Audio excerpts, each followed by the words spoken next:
বিভিন্ন সময়ে কালিয়াগঞ্জ ব্লকের রাধিকাপুরে টাঙ্গন নদী থেকে বেআইনিভাবে বালি তোলার অভিযোগ উঠে আসে। গোপন সূত্রে খবরের ভিত্তিতে কালিয়াগঞ্জ ব্লকের ভূমি সংস্কার দপ্তর ও কালিয়াগঞ্জ থানার পুলিশ যৌথ অভিযান চালিয়ে রাধিকাপুরে বেআইনিভাবে বালি তোলার অভিযোগে বিশাল পরিমাণের বালি বাজেয়াপ্ত করল প্রশাসন। কালিয়াগঞ্জ ব্লক ভূমি দপ্তরের আধিকারিক সুমন তামাং এবং থানার আইসি দেবব্রত মুখার্জি সহ বিশাল পুলিশ বাহিনী শিবকালী ও ফরিদপুর এলাকায় হানা দিয়ে টাঙ্গন নদী থেকে তোলা একাধিক বিশাল বালির ঢিপি দেখে এদিন ফরিদপুর এলাকায় গিয়ে জেসিপি ব্যবহারের মাধ্যমে ট্রাক্টরের মাধ্যমে বাজেয়াপ্ত বালি তুলে কালিয়াগঞ্জ থানায় আনার কাজ শুরু করে। এই ঘটনায় কাউকে গ্রেপ্তার করতে না পারলেও বেআইনিভাবে বালি তোলা রুখতে আগামী দিনে অভিযান চালাবে প্রশাসন।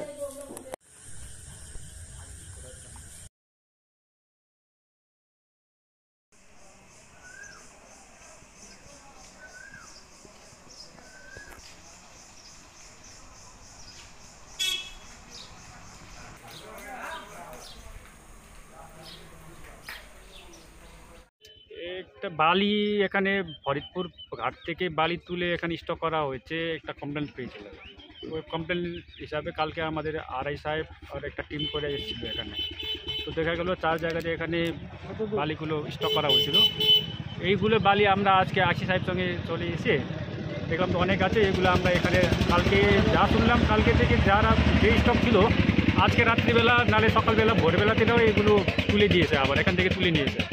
তো ওই জন্য এইগুলো বালি আমরা সমস্ত থানাতে চেক করে ঢুকাচ্ছি। আজকেই তো কাজ শুরু হচ্ছে। কোন নদীর বালি? এটা যা শুনলাম তো ফরিদপুর ঘাটে নদী, ফরিদপুর ঘাটে টাঙ্গন নদীর বালি। এতদিন ধরে পদক্ষেপ নেননি, এখন হঠাৎ এরকম পদক্ষেপ? আমরা এরকম খবর পাইনি, তো আমরা খবর পেলাম তারপরে তো কালকে আমরা নামলাম মাঠে। এই যে বালি যারা ইয়েছে তাদের কি নাম পাওয়া গেছে এখনো পর্যন্ত? নাম আমরা আরআই সাহেব ইনকোয়ারি রিপোর্ট দেয়নি, ইনকোয়ারি রিপোর্ট দিবে মনে হয় মন্ডে। কালকে ইনকোয়ারি হয়েছে, আজকে আবার সকাল থেকে এখানে বসে আছেন। মন্ডে রিপোর্ট দিকে তারপর কার নাম আছে না আছে সেগুলো বলতে হবে। এখন তদন্ত চলছে। আচ্ছা, এই বালি তোলার সময় কোনো ট্রাক্টর আটক করা হয়েছে বা কাউকে আটক করা হয়েছে আপনাদের? না না, ওইরকম কিছু